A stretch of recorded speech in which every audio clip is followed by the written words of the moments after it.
여러분 안녕하십니까? 채널K 뉴스입니다. 이번 주 일요일 썸머타임이 시작됩니다. 일요일인 13일 오전 2시를 오후 3시로 바꾸시고 한국행 계획이 있으신 분들은 스케줄 확인하셔야겠습니다. 3월 둘째 일요일인 오는 13일부터 서머타임 일광시간 절약제가 시작됩니다. 뉴욕, 뉴저지주 등 미 동부와 한국의 시차는 현재 14시간에서 13시간으로 1시간 줄어들게 됩니다. 국적기에 뉴욕에서 인천 항공편 출 도착 시간도 변경됩니다. 대한항공의 인천행 KE082편은 13일부터 오후 1시에 출발합니다. 인천행 KE086편의 한국 도착 시간은 다음 날 오전 4시 15분으로 1시간 빨라집니다. 또 뉴욕행 KE081편과 KE085편의 도착 시간은 각각 오전 11시와 오후 8시 30분으로 1시간씩 늦춰집니다. 아시아나 항공의 인천행 오지 221편 도착 시간은 오는 26일까지 오후 4시 30분으로 1시간 앞당겨지고 27일부터 10월 29일까지는 출발 시간이 오후 1시 25분으로 늦춰져 한국 도착 시간은 오후 4시 35분으로 변경됩니다. 뉴욕행 오지 222편의 출발 시간은 26일까지 오전 10시로 1시간 빨라집니다. 27일부터 10월 29일까지 출발 시간은 오전 10시 30분으로 변경돼 뉴욕 도착 시간은 오전 11시 30분으로 늦춰집니다. 미주 재외동포가 한국의 공직선거법에 의해 처벌되는 이해하기 어려운 일이 벌어졌습니다. 특정 정당에 대한 의견을 표현하고 신문에 광고를 게재한 혐의로 한국중앙선관위에 의해 고발 조치됐습니다. 한국중앙선거관리위원회는 커네티컷 유콘스토어스 한인교회의 장호준 목사를 서울중앙지검에 공직선거법 위반으로 고발했습니다.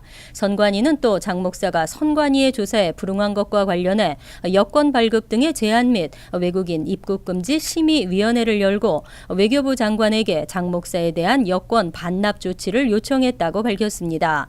항일 독립군이었던 장준하 선생의 셋째 아들인 장 목사는 지난해 12월과 올해 2월 뉴욕 한인 일간지에 두 차례에 걸쳐 광고를 게재하고 뉴욕 재외선관위로부터 특정 정당을 비난하는 광고는 한국의 공직선거법을 위반하는 행위라며 경고 조치를 받은 바 있습니다. 하지만 장 목사는 당시 전 세계 31개국의 한국사 교과서 국정화에 반대하는 재외동포 3천여 명으로부터 성금을 모아 광고를 제작하고 게재했다면서 앞으로도 광고를 계속 게재할 것이라고 공개 표명했습니다. 이와 관련 한인사회 일각에서는 미국에 적을 두고 있는 동포에게 한국의 공직선거법으로 처벌한다는 것은 이치에 맞지 않는다며 논란이 일고 있습니다. 뉴저지 팰리세이드파크 한인회가 세미나를 열고 타운의 관선 변호사 선임 방법을 설명했습니다. 경제적인 어려움으로 변호사의 법률 자문을 받기 힘든 한인에게도 도움이 될 것으로 기대됩니다. 정세진 기자입니다. 지난 1월 팰리세이드 파크타운이 임명한 4명의 한인 관선 변호사. 팰리세이드 파크 한인회는 어제 세미나를 통해 한인 관선 변호사 선임 방법을 안내했습니다. 관선 변호사를 선임할 수 있는 경우는 펠팍 법원에서 재판을 받는 사건으로 벌금이 $750 이상인 사건, 운전면허 정지 또는 취소 케이스, 그리고 징역형이 내려질 수 있는 중범죄가 해당됩니다. 그리고 관선 변호사를 선임하기 위해서는 일반 변호사를 선임하기 힘든 경제적인 어려움을 증명해야 합니다. 관선 변호사 선임 신청서는 총 7가지 항목으로 의뢰인의 재정 상태를 확인합니다. 어플리케이션이 7파트로 되어 있는데 그 대다수가 자기의 그로스 모든 인컴을 갖다 다 리스트하게 되어 있고요. 그걸 또 인컴 외에 또 나가야 되는 지출 내역을 다 이렇게 설명을 해야 됩니다. 라이ability. 그러고 나서 그걸 판사가 이렇게 판단을 할 수도 있고요. 그리고 이제 뮤니시팔 코트에서 스태프가 어드미니스트레이터가 이제 판단을 할 수도 있고 그 판단이 애매모호하거나 하면 이제 조사에 들어갈 수도 있는 거죠. 그런 거에 다 오토라이제이션 해주는 거죠. 관선 변호사 신청 비용은 $200입니다. 다만 이 비용도 부담하기 어렵다고 판단되면 면제받을 수도 있습니다. 관선 변호사 신청이나 관련 문의는 펠팍타운이나 펠팍 한인회로 하시면 됩니다. 펠팍 한인회는 어제 무료 법률 상담 행사도 함께 진행했습니다. 다음 법률 상담은 오는 24일 펠팍 파인 플라자에서 열릴 예정입니다. 채널K 뉴스 정세진입니다.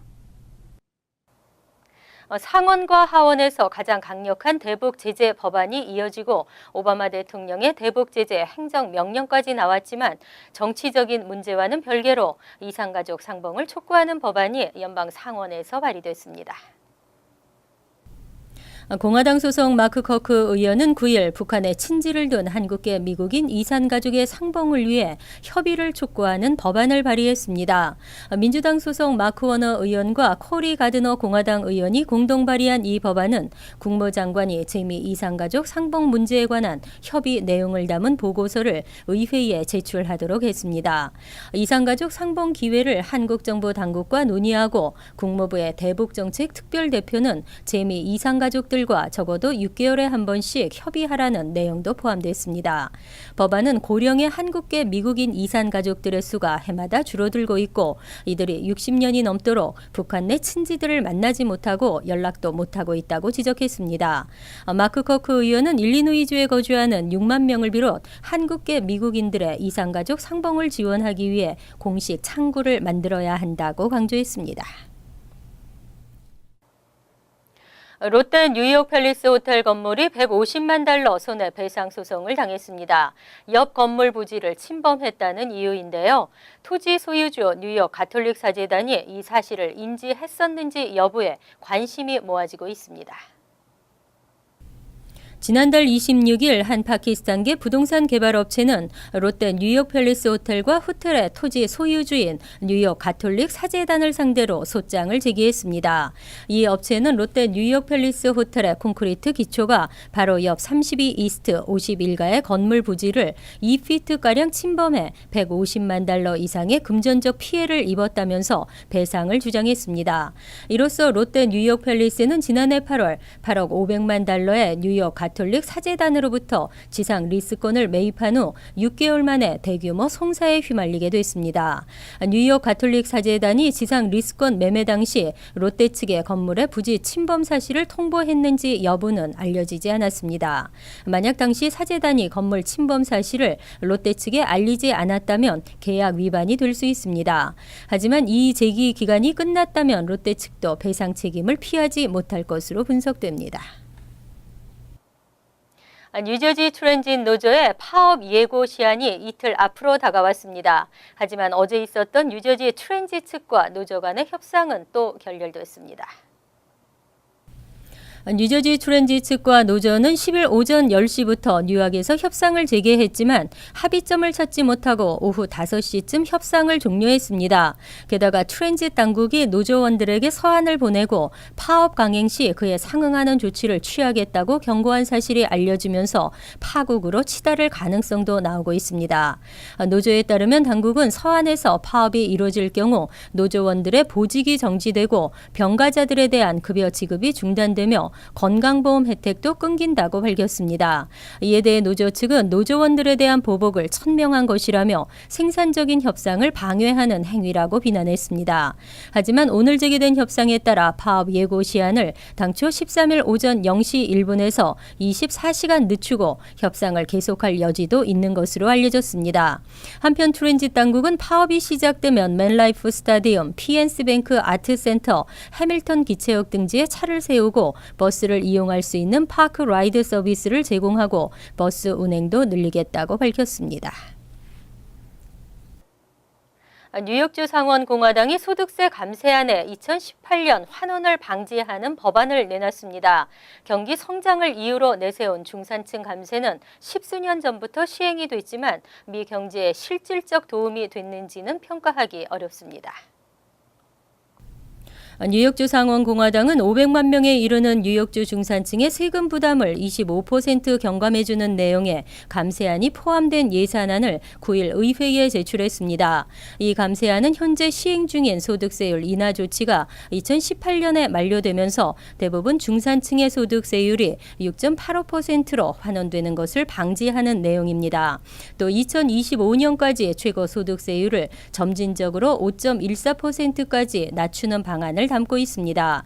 뉴욕주 소득세율은 과거 최저소득 구간은 4%, 그 나머지는 대부분 6.85%가 적용돼 있지만 2013년 제정된 법에 따라 현재는 최저소득 구간인 16,950달러 이하는 4%, 31만 8,750달러 이하는 소득 구간별로 4.5%에서 6.65%의 세율이 차등 적용되고 있습니다. 하지만 현행법이 2018년 만료되면 상당수의 중산층 납세자들은 6.85%로 환원된 세율에 따라 소득세를 내야 합니다. 상원공화당 감세안이 실행되면 2025년 이후 중산층 납세자의 세금 감면 효과가 연간 평균 897달러에 이를 것으로 전망했습니다. 뉴요커들이 식품을 섭취할 때 올바른 선택을 할 수 있도록 돕는 또 다른 가이드가 나왔습니다. 모든 식당의 당분과 탄수화물 과다 섭취에 대한 위험성을 경고하는 포스터 부착 의무화 방안이 추진되고 있습니다. 아이네즈 바론시 의원은 뉴욕시 모든 식당의 당분과 탄수화물 과다 섭취에 대한 위험성을 경고하는 포스터 부착 의무화 방안을 추진하고 있습니다. 바론시 의원은 해당 조례안을 9일 시의회에 상정했고 현재 보건위원회가 조례안을 검토 중입니다. 조례안에 따르면 뉴욕시 모든 종류의 식당은 내부에 시 보건국이 제작한 당분, 탄수화물 과다 섭취 경고 포스터를 부착해야 합니다. 당뇨병 환자 또는 유발 가능성이 있는 사람이 과도한 당분과 탄수화물을 섭취할 때 초래되는 위험성에 경각심을 주기 위한 것으로 여러 가지 언어로 제공될 예정입니다. 포스터를 부착하지 않을 땐 최대 $500의 벌금이 부과될 수 있습니다. 바론 의원은 이번 조례안과 관련해 무엇을 먹어야 하는지 제안하는 것이 아니라 식품을 섭취할 때 올바른 선택을 할 수 있도록 돕는 정보 제공 차원의 경고문이라고 밝혔습니다. 한편 연방식품의약청은 하루 당분 섭취량을 개인 권장 칼로리의 10%, 하루 약 50g 미만으로 권고하고 있습니다. 마치 영화나 만화 속에 들어온 듯한 착각을 일으키게 하는 맨해튼 타임스퀘어. 하지만 너무 선정적이고 과도한 호객 행위가 문제가 되고 있습니다. 뉴욕시 의회가 이를 근절하기 위해 팔을 걷어붙이고 나섰습니다. 데니얼 게로드릭을 포함한 5명의 뉴욕시 의원은 9일 뉴욕시 교통국이 타임스퀘어 등에서 사진을 찍어주고 팁을 받는 상업행위를 할 수 있는 공간을 별도로 지정하고 이들의 행위를 규제할 수 있는 권한을 주도록 하는 조례안을 공동 발의했습니다. 조례안은 타임스퀘어 광장을 여러 구역으로 나누고 상업행위를 하는 장소와 시민들이 쉴 수 있는 공간을 지정하는 내용을 담고 있습니다. 최근 지나치게 선정적 복장을 한 타플리스 여성들이 여행객들에게 혐오감을 주고 만화 캐릭터들까지 길을 막고 호객 행위를 하면서 이를 규제하겠다는 방침입니다.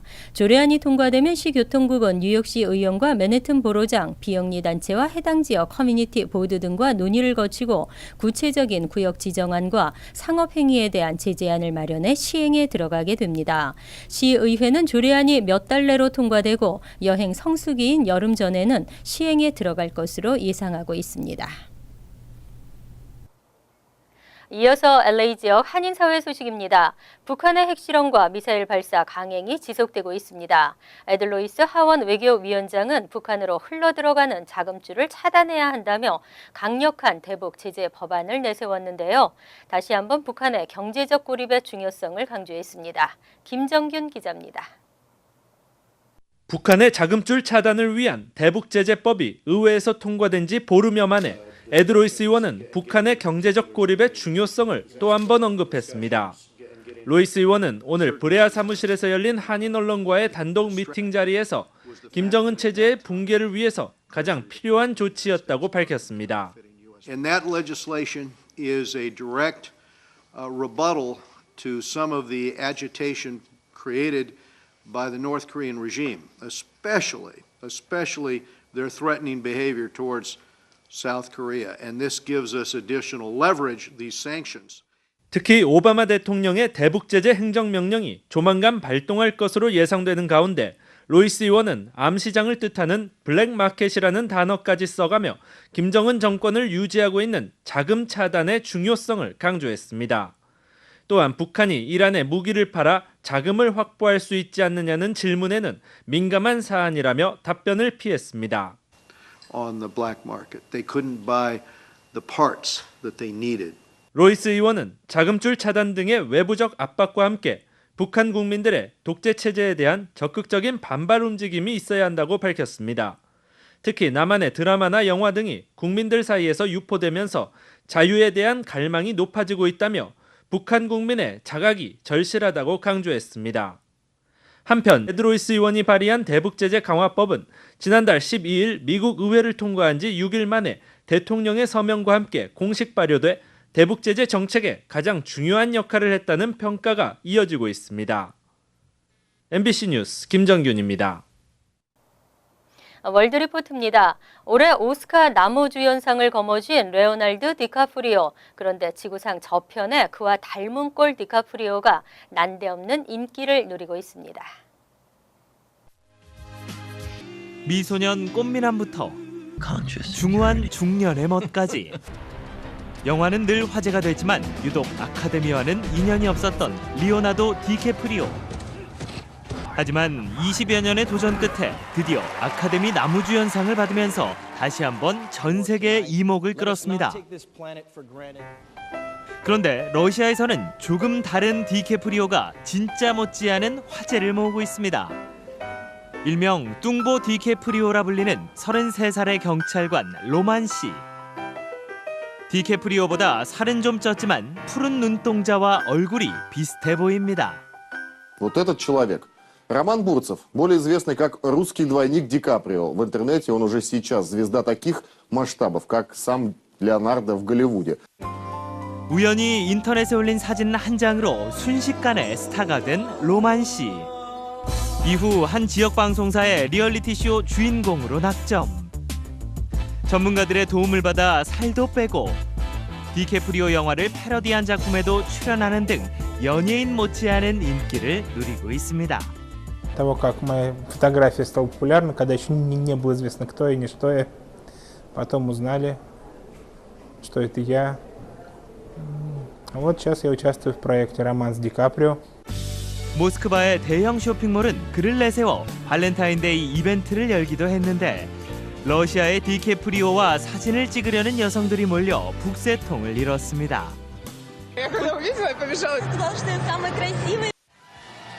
언젠가는 디캐프리오를 직접 만나 외모뿐 아니라 내면도 얼마나 비슷한지 알아보고 싶다는 로만 씨.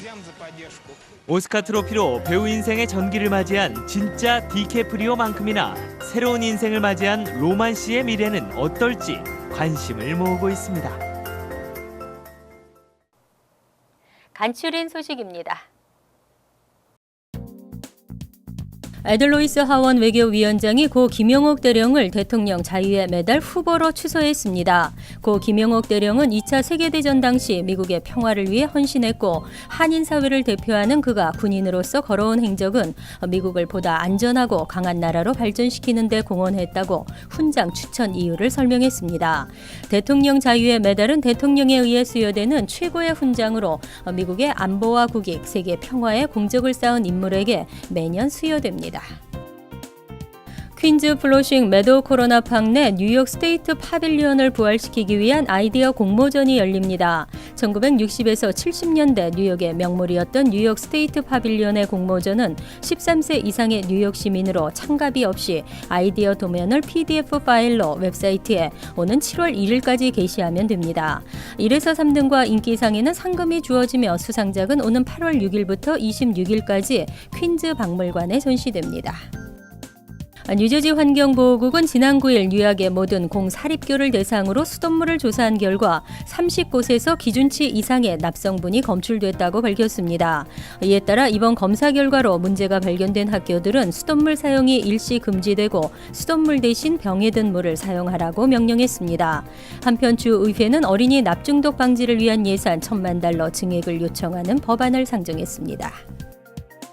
올해 뉴욕시 프리킨더가든 신청자가 소폭 감소했습니다. 지난 9일 1차 마감된 프리킨더가든 지원자는 총 6만 8천여 명으로 지난해보다 171명 감소했습니다.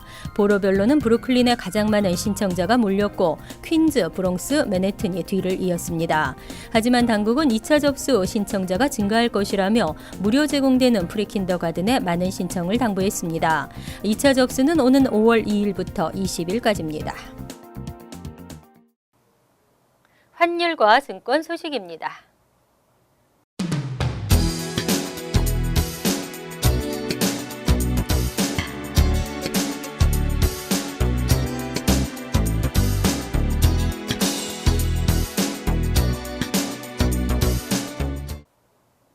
이어서 날씨입니다. 토요일은 대체로 맑은 날씨에 포근하겠습니다. 낮 최고 기온은 61도, 섭씨 16도, 밤 최저 기온은 50도, 섭씨 10도로 예상됩니다. 일요일은 차차 흐려지면서 오후에는 한때 소나기가 내리겠습니다. 월요일은 다소 쌀쌀해지면서 흐리고 비가 내리겠습니다. 화요일은 포근하겠지만 흐리고 한두 차례 소나기가 내리겠습니다.